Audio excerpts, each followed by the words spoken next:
Bonjour à tous et bienvenue dans Génération Parents, le podcast qui décrypte l'éducation du XXIe siècle. Je suis Solène Boquillon-Le Guaziou, fondatrice de Soft Kids et autrice du livre Préparez vos enfants au monde de demain. Chaque semaine, je vous propose de se retrouver avec mes invités autour des questions d'éducation et de parentalité du XXIe siècle. Aujourd'hui, je vous propose un épisode spécial, un épisode de thérapie collective. Si vous m'écoutez entre deux pique-niques de fin d'année, la préparation de la kermesse ou que vous êtes en train d'étiqueter toutes les chaussettes de vos enfants pour la classe verte, le mois de juin, ce n'est pas un mois, c'est une épreuve olympique.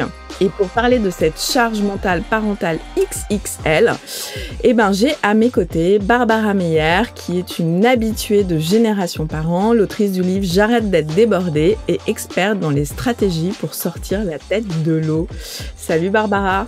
Salut Solène. Alors Barbara, on a un épisode un peu spécial parce que cette fois-ci on n'est que toutes les deux et moi j'avais envie de parler de ce mois de juin qui est un peu ma marotte. Tous les ans j'en parle sur les réseaux sociaux et sur LinkedIn et c'est vrai que j'ai beaucoup de retours parce qu'on a un peu l'impression que ce mois de juin c'est le mois où tout nous tombe dessus avant les vacances pour qu'on arrive bien fatigué pour les vacances. Puis après, au retour des vacances, on doit préparer la rentrée scolaire et puis on est refatigué. Donc en fait, on est pris en sandwich entre ce mois de juin et ce mois de septembre. Et donc le mois de juin, pour moi, c'est une épreuve olympique chaque année. Et d'ailleurs, il y a une étude Travail et parentalité qui dit que 77% des parents trouvent la conciliation boulot-famille très difficile et que le mois de juin l'incarne à la perfection. Souvent au mois de juin, côté pro, on a les assemblées générales, les conseils d'administration quand on est dans des assos ou quand on est dans des entreprises. On a énormément de salons d'événements, donc tout le monde fait son salon. On a souvent la boîte qui décide de faire la summer party, les barbecues à gogo, et puis à côté de ça, avec les enfants, on a les spectacles, les réinscriptions, le travail titanesque administratif, les anniversaires. Je sais pas moi, mais mes enfants, j'ai l'impression que tous leurs amis sont nés au mois de mai et au mois de juin. Et alors, le truc, moi, qui m'avait achevé il y a 2 ans, c'était la préparation de la classe verte où il fallait que j'écrive le prénom de mon enfant sur toutes les chaussettes, les slips, etc. C'était très bien pour lui, mais pour moi, c'était une charge mentale supplémentaire. Alors, on va un petit peu explorer avec toi, Barbara, les armes anti-burnout. Alors, et toi, déjà, est-ce que tu as l'impression que le mois de juin, c'est un mois qui est intense ? Il est terrible ce mois de juin et effectivement on est d'accord avec d'autres parents aussi fait cette réflexion-là à l'escalade parce qu'on a les pique-niques d'escalade samedi. On y est. En fait, il y a plein d'anniversaires dans cette période-là déjà. Donc les enfants sont sursollicités et en plus on a envie socialement de vivre dehors, enfin de sortir. On sort de l'hiver, enfin. Donc, on a envie nous-mêmes d'avoir un peu plus de profiter de trucs. Donc, on s'organise des barbecues, des apéros. Donc, on se crée aussi nous-mêmes. Il faut être objectif. Il n'y a pas que les enfants qui nous rajoutent la charge mentale. Mais il y a aussi nous-mêmes notre envie de sociabiliser et de sortir et d'aller boire des apéros en terrasse. Donc, le mois de juin, il est terrible. Mais les vacances, ça se mérite un peu.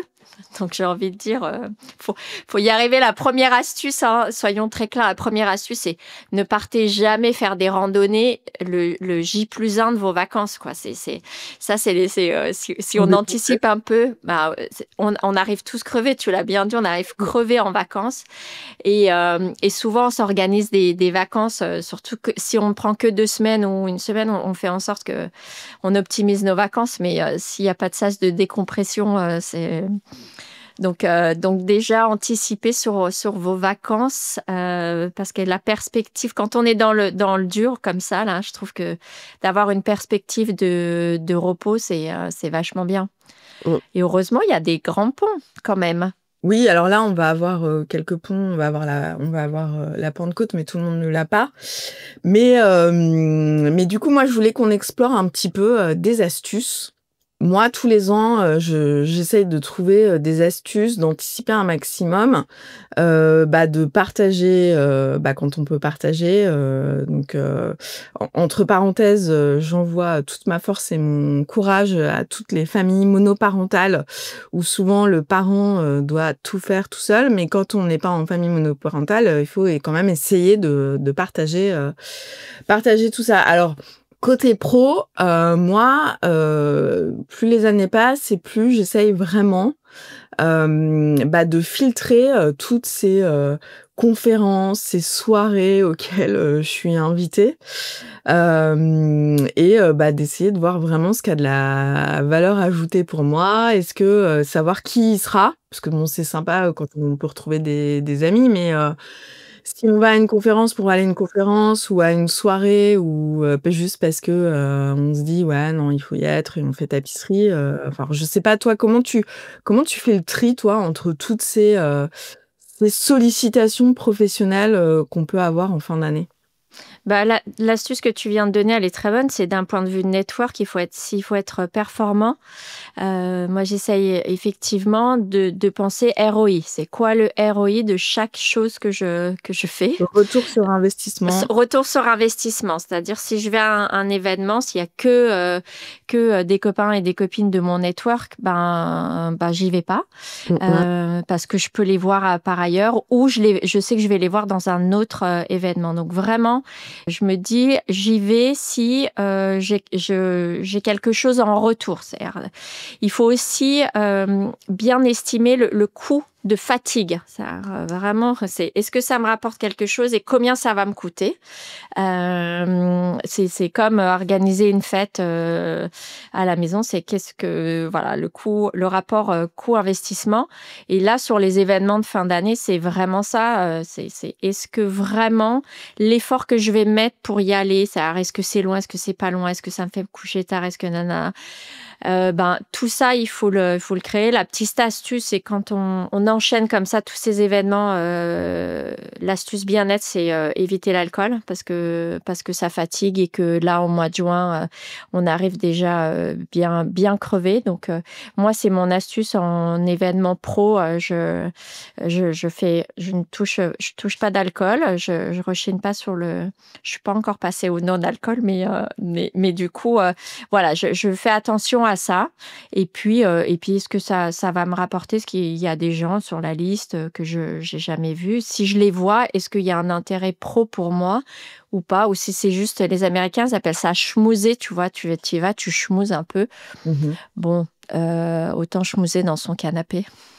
Ouais, mais moi là, je sais que alors je sais pas si c'est parce que je vieillis, hein, mais par exemple, là, j'ai reçu 3 invitations là pour les summer parties, de réseaux professionnels auxquels, je suis adhérente, mais en fait, les joins, je sais que je les vois en dehors et je me dis: «Je vais être trop fatiguée, donc c'est pas la peine» et puis, moi, j'ai un salon, donc il y a dans nos auditeurs, il y a pas mal de personnes de la tech, je le sais, moi, je fais Vivatech depuis des années et moi, juste d'être, toute la journée dans le brouhaha, je mets à chaque fois 5 jours à m'en remettre, donc j'essaye de faire en sorte de pas avoir, de sorties et d'événements, après ça pour reprendre de l'énergie.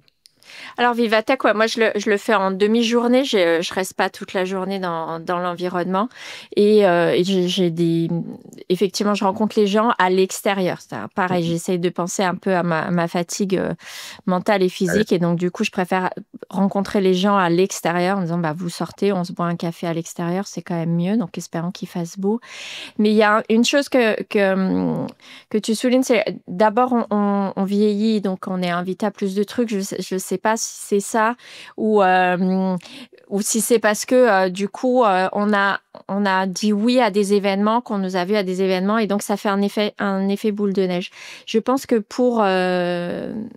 pour aussi votre image de marque. Et là, si on pense à une image de marque perso et qu'on se positionne en tant que professionnel uniquement, il faut regarder aussi à créer de la rareté. Ça fait partie de votre ROI. C'est-à-dire, du coup, si on va à tous les salons, on n'est plus désirable. Il faut quand même créer de la rareté. Ça fait partie des stratégies de personal branding. Et c'est une super excuse pour rester dans son canapé en disant non, là, ce soir, je vais créer de la rareté, je vais rester chez moi. Et donc, du coup, c'est zéro culpabilité.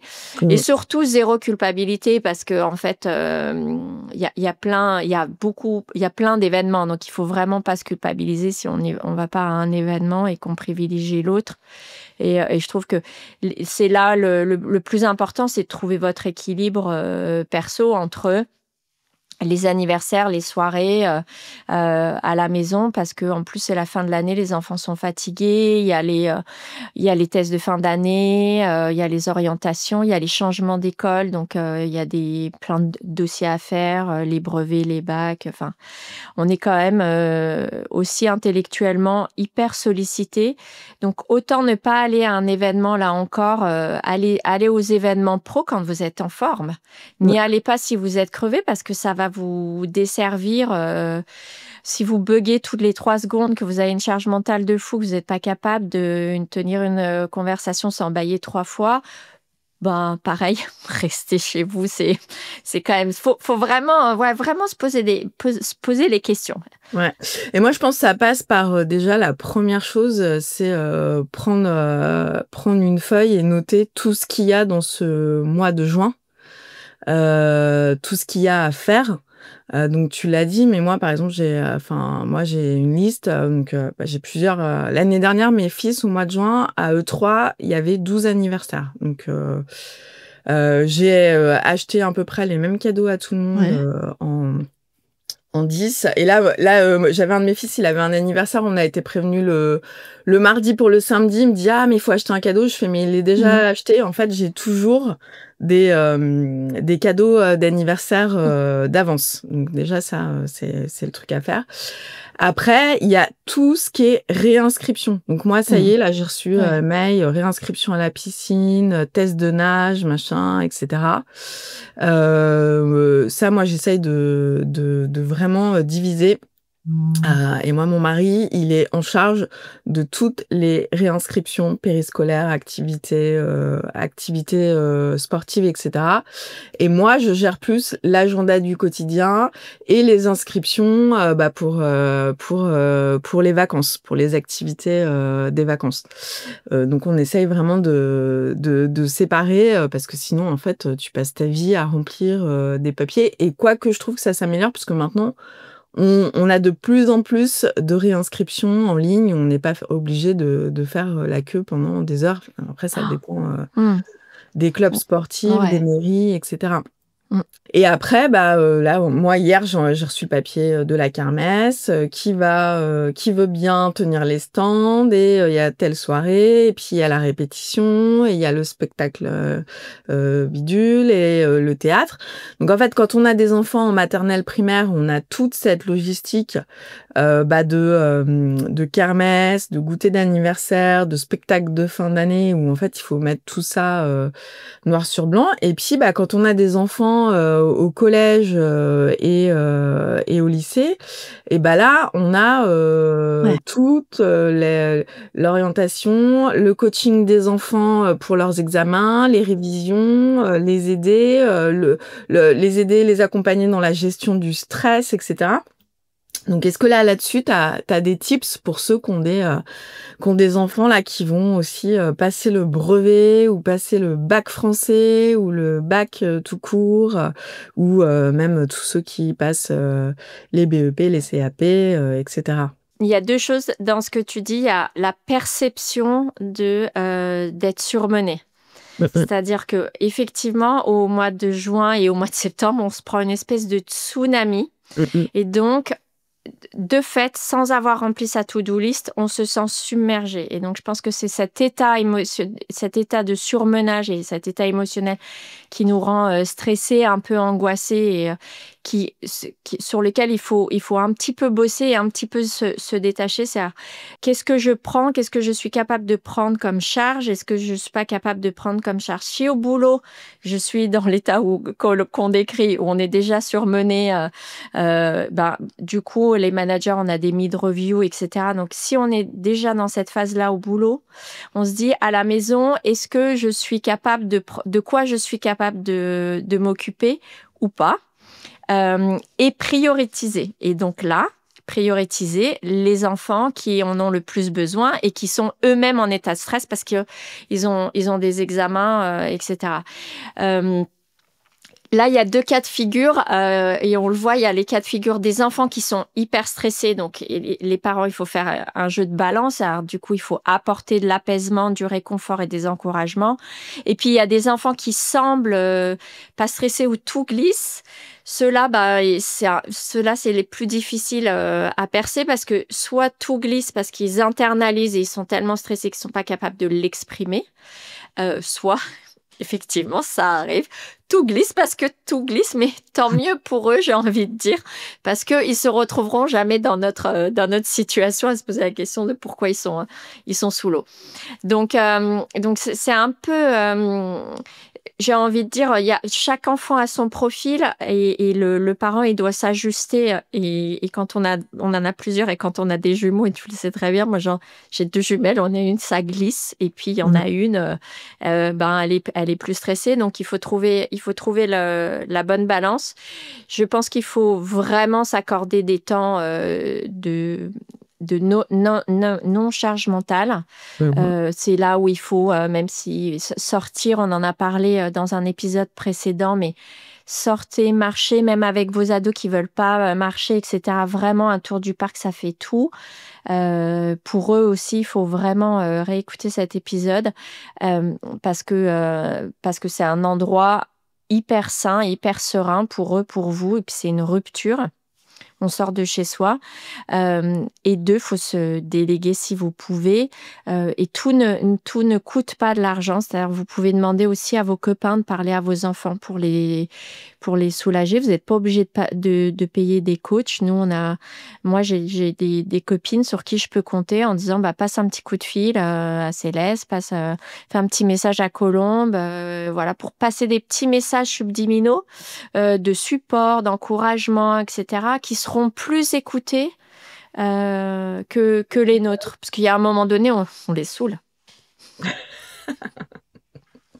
Bon, et alors, sinon, il y a aussi donc j'en ai un petit peu parlé, mais toute la préparation aussi. Donc on a le côté pro, on a toutes les kermesses, les démos, les démos de judo, etc.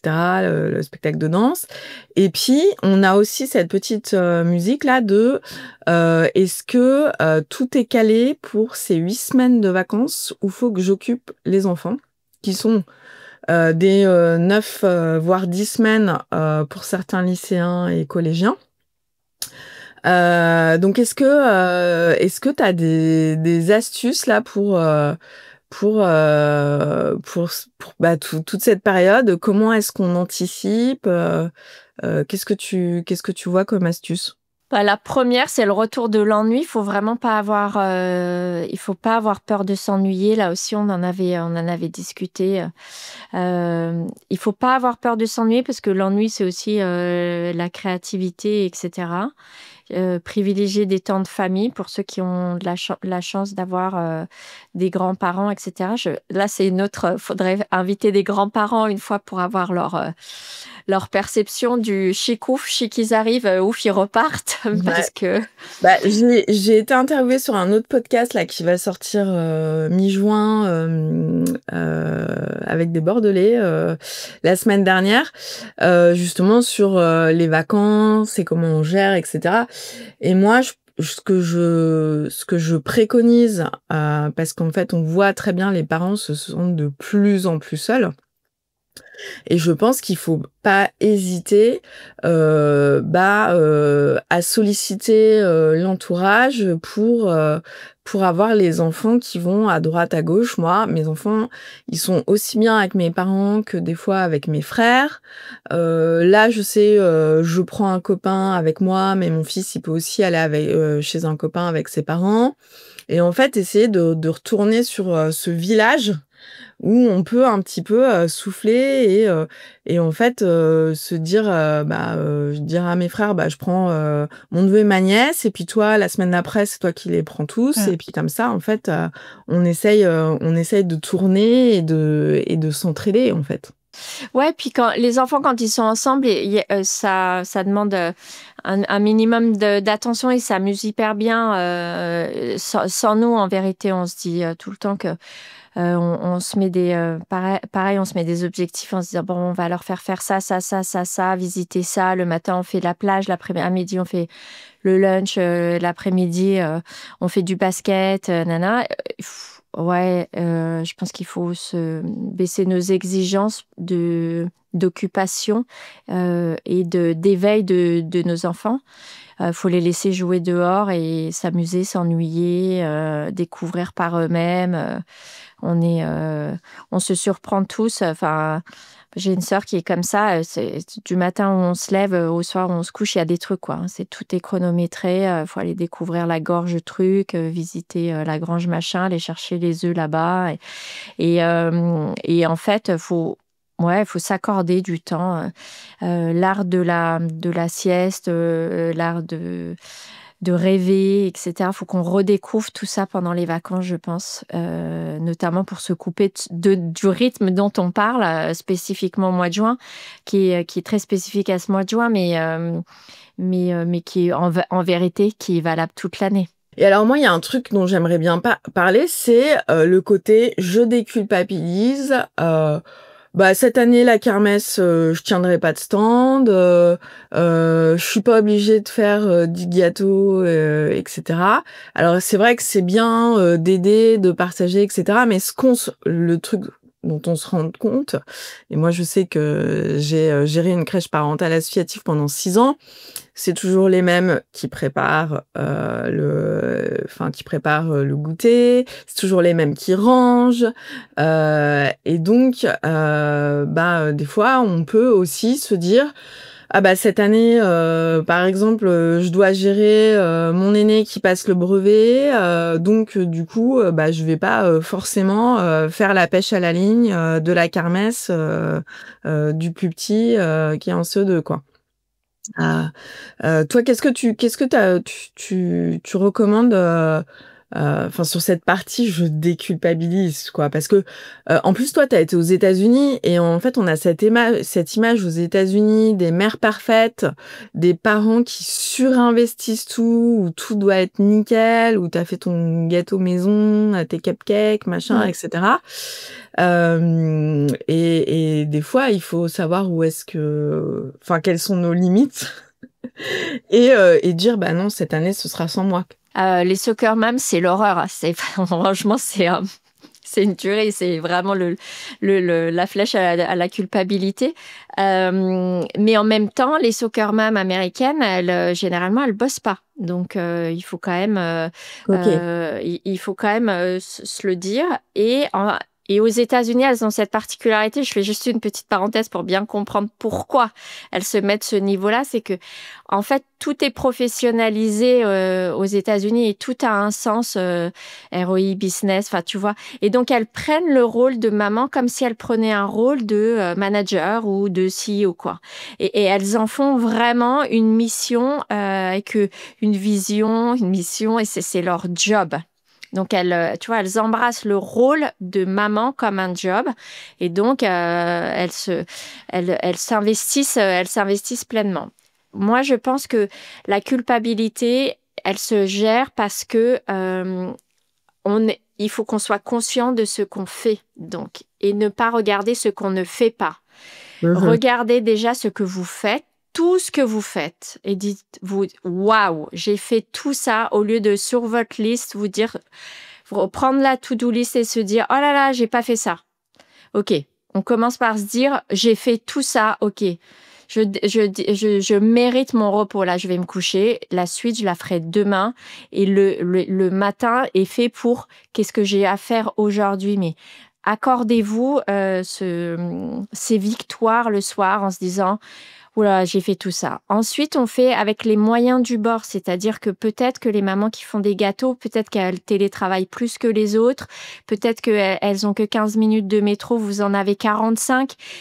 Voilà, quelles sont les conditions, les différences qui font que pour vous, c'est pas possible, ou alors c'est possible, mais à minuit. Donc, non, enfin, qu'est-ce qui impacte ma santé? Ou pas. Ce gâteau-là, à minuit, est-ce qu'il est essentiel ou pas? C'est non.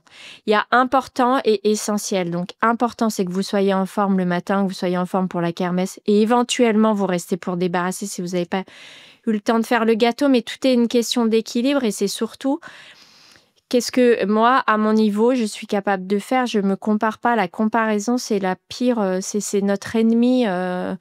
C'est notre ennemi. Et regarde, le premier truc que tu fais, c'est que tu nous as comparé avec les mamans américaines. C'est on le fait toutes en se disant ah ouais, mais elles sont là tous les samedis au stand. Je l'ai fait samedi. Il y a un message au foot sur le WhatsApp du foot. Est-ce que quelqu'un peut nous faire un gâteau? J'étais en train de bosser. Samedi matin, j'avais pas fini ma semaine. J'ai tout lâché. Je me suis mise à faire un gâteau. J'ai couru et elle me dit « Ah non, mais te stresse pas, hein, c'est pour cet après-midi. » Ah ouais, sauf que dans le message, vous l'avez pas dit, que moi, j'ai fait ma sauveuse et que je me suis mis dans le rouge. Et donc, voilà. Donc, du coup, c'est vraiment, tu vois, même avec beaucoup de recul et beaucoup de patience, on a envie de faire plaisir. Ça, c'est ce qui nous anime. Mais entre faire plaisir et se mettre dans le rouge, c'est quoi la limite? Et moi, la limite, souvent, c'est important et essentiel. Est-ce que c'est essentiel? Est-ce que c'est important? Et c'est apprendre à dire non.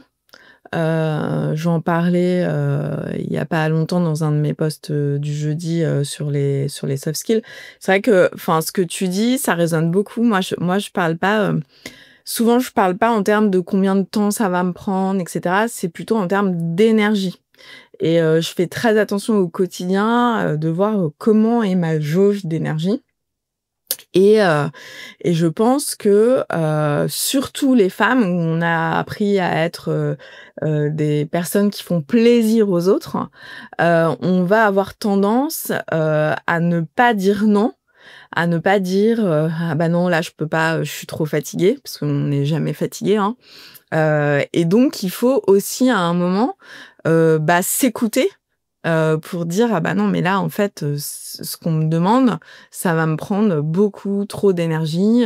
J'ai cette réunion là, la kermesse le lendemain, le spectacle de danse le samedi où je dois maquiller, amener 5 enfants, etc. Et donc ça ne va pas le faire. Et donc il y a un truc auquel il faut que je dise non, et donc il faut que je renonce. Ce que j'appelle souvent les renoncements nécessaires pour sauvegarder mon niveau d'énergie et pas finir cramé à la fin du mois. Et ça, on a quand même énormément de mal, je trouve, à dire non. Choisir, c'est renoncer. C'est vraiment une phrase que mon mari me dit tout le temps. Et moi, je mets une toute petite nuance à ça parce que je l'aime pas trop. C'est que, en fait, on renonce pas vraiment. En fait, on contourne le truc parce que de toute façon, notamment dans la vie perso, si on s'investit pas dans la kermesse, c'est parce qu'on va s'investir ailleurs. Oui. Donc en fait, on ne renonce pas à s'investir. C'est juste qu'on fait on prend une direction. On a ouvert une autre porte et on prend une autre direction. Donc là encore, ça évite de s'auto-flageller en disant non mais je les laisse tomber. Non, je les laisse pas tomber. En fait, je réinvestis mon énergie ailleurs parce que généralement si on va pas à la kermesse, c'est soit parce qu'on en a besoin pour passer du temps avec sa famille, donc c'est s'investir dans sa famille, soit on en a besoin pour se reposer soi-même et on s'investit dans soi-même parce que le soir on a une autre soirée, parce que le lendemain on a encore un anniversaire, etc. Donc l'indulgence envers soi-même, c'est clé dans cette période. Et puis tu as raison, s'écouter. En burn-out, c'est vraiment le sujet clé, l'énergie. C'est-à-dire, nous, on est une batterie. Qu'est-ce qui vous nourrit et qu'est-ce qui vous prend de l'énergie? Et par exemple, aller à un événement pro, puisque si on reboucle avec le début, c'est aller à un événement pro ou aller à un anniversaire, par exemple, c'est quelle énergie ça va vous prendre. C'est-à-dire, s'il y a des gens toxiques ou qui vous mettent la pression, ou l'environnement est pas très bienveillant, ou c'est très ambitieux, que vous aimez pas trop ça, vous n'êtes pas à l'aise, bah vous y allez pas parce que vous savez que ça va vous prendre de l'énergie. Et voilà, c'est comment vous vous protégez un peu au quotidien, avec juste en se posant les bonnes questions et en étant honnête avec vous-même. Eh ben, merci beaucoup, Barbara. Je vais juste peut-être récapituler. Je vais vous donner quelques points de tout ce qu'on s'est dit. Donc, côté pro, on essaye de limiter au maximum les salons, les soirées. On se fixe des objectifs. Soit c'est une soirée par semaine ou 2 soirées, soit c'est 2 salons dans le mois. Mais on ne dit pas oui à tout. On n'en a pas parlé, mais moi j'ai toujours ce conseil sur les AG. Je ne vais que à celles où il y a des points importants. Le reste, j'envoie ma procuration.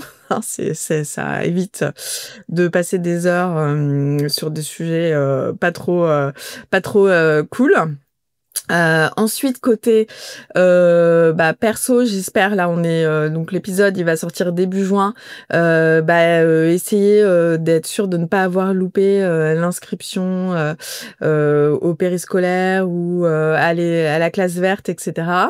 Il y a toujours, moi j'ai dans les groupes WhatsApp des parents, il y a toujours un parent qui envoie un message en disant j'ai loupé le créneau des inscriptions pour le centre aéré, et donc on sent le parent en galère dès le début des vacances.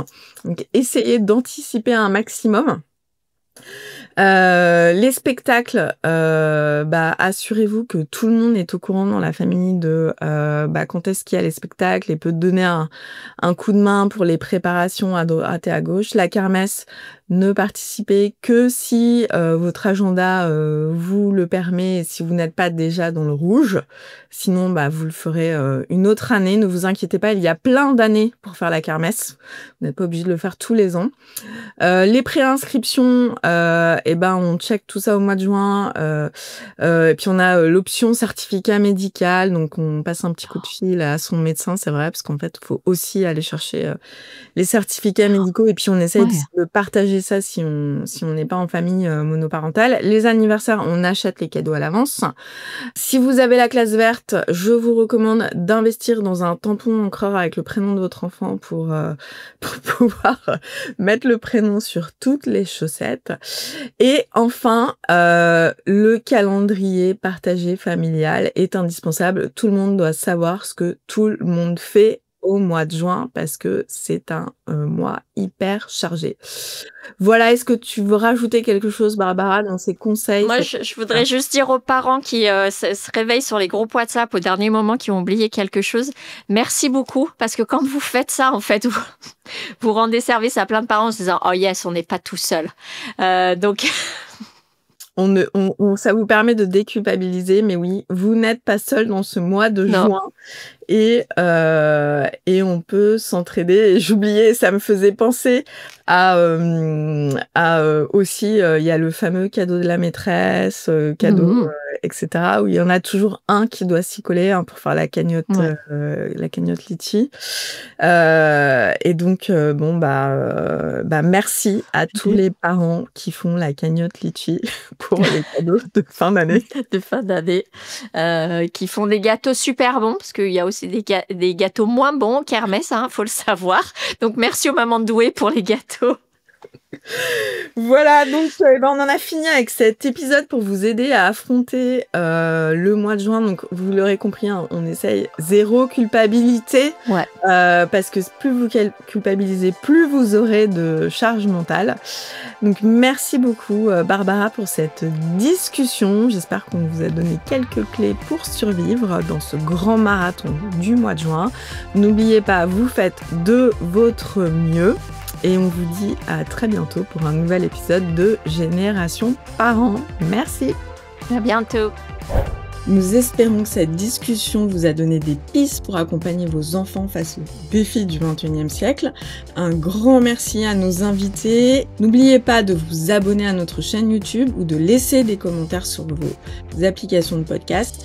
Et enfin, je vous dis à la semaine prochaine pour un épisode plein de nouvelles idées pour décoder l'éducation du 21e siècle. Merci.